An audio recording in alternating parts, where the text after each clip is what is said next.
समीर और उसका छोटा भाई बीरू अपने मामा के घर से छुट्टियां बिताकर घर वापस लौट रहे थे। घर जल्दी पहुंचे इस वजह से समीर ने जंगल वाले शॉर्टकट से जाने का फैसला लिया, मगर बीरू उस रास्ते से आने के लिए तैयार न था, क्योंकि बड़े बूढ़ों से उसने जंगल में चुड़ैल और भूत की प्रेम कहानियां सुन रखी थी। वह बोला, भैया मैं जंगल के रास्ते से नहीं जाऊंगा क्योंकि वहाँ चुड़ैल का साया है।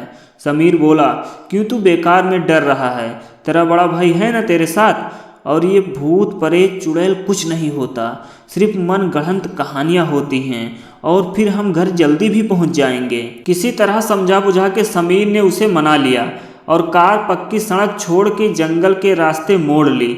तकरीबन 10 मिनट गाड़ी चलते रहने के बाद उन्हें एक झोपड़ी दिखाई दी, जिसके आंगन में एक बुढ़िया झाड़ू लगा रही थी। समीर बोला, देख छोटे, जंगल में भी कोई रहता है। बीरू बोला, भाई पक्का इंसान ही है ना, या फिर कोई चुड़ैल? समीर बोला, फट्टू साले, तू कहीं ले जाने के लायक नहीं है, तू सो जा। इतना बोल के समीर उस पर हंसने लगा। आगे चलकर थोड़ी देर बाद उन्हें फिर से वही झोपड़ी दिखाई दी और वही बुढ़िया आंगन में बैठी थी। बीरू बोला, समीर भाई, वही बुढ़िया और वही झोपड़ी यहाँ फिर से आ गई, लगता है आज हम मरने वाले हैं। समीर बोला, फिर से हो गया तेरा चालू, और कोई झोपड़ी हो सकती है, बुढ़िया को हमने नज़दीक से थोड़ी देखा था। ये बोलकर उसने बीरू का मुंह बंद करा दिया, पर थोड़ी देर बाद जब वही झोपड़ी फिर से दिखी और इस बार समीर की भी फटके हाथ में आ चुकी थी, डर से उसका चेहरा पीला पड़ने लगा और बीरू के चेहरे पर तो हवाइयाँ उड़ चुकी थी। समीर बीरू से बोला, मुझे तेरी घड़ी दे। बीरू रोते रोते बोला, क्यों, मरने से पहले मेरी घड़ी लेना चाहते हो क्या? बोला था ना जंगल के रास्ते से मत चलो। समीर बोला, तू सिर्फ घड़ी दे और रोना बंद कर, बाकी मैं संभालता हूँ। बीरू ने घड़ी निकालकर गुस्से में समीर की ओर फेंक दी। समीर ने घड़ी में टाइम देखा, शाम के 5 बज चुके थे। उसने वह घड़ी कार से उस झोपड़ी के नज़दीक रास्ते में ही गिरा दी और गाड़ी तेजी से भगाई।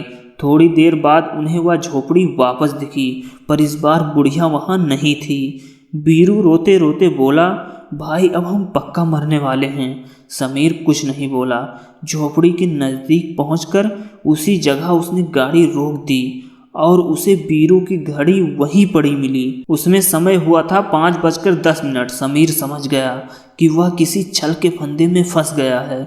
उसने बीरू को घड़ी दी। उसने रोते रोते वह पहन ली। समीर ने उससे कहा कि तू गाड़ी में ही रुक, मैं उस भूतनी से मिलकर आता हूँ, और झोपड़ी की ओर चल दिया।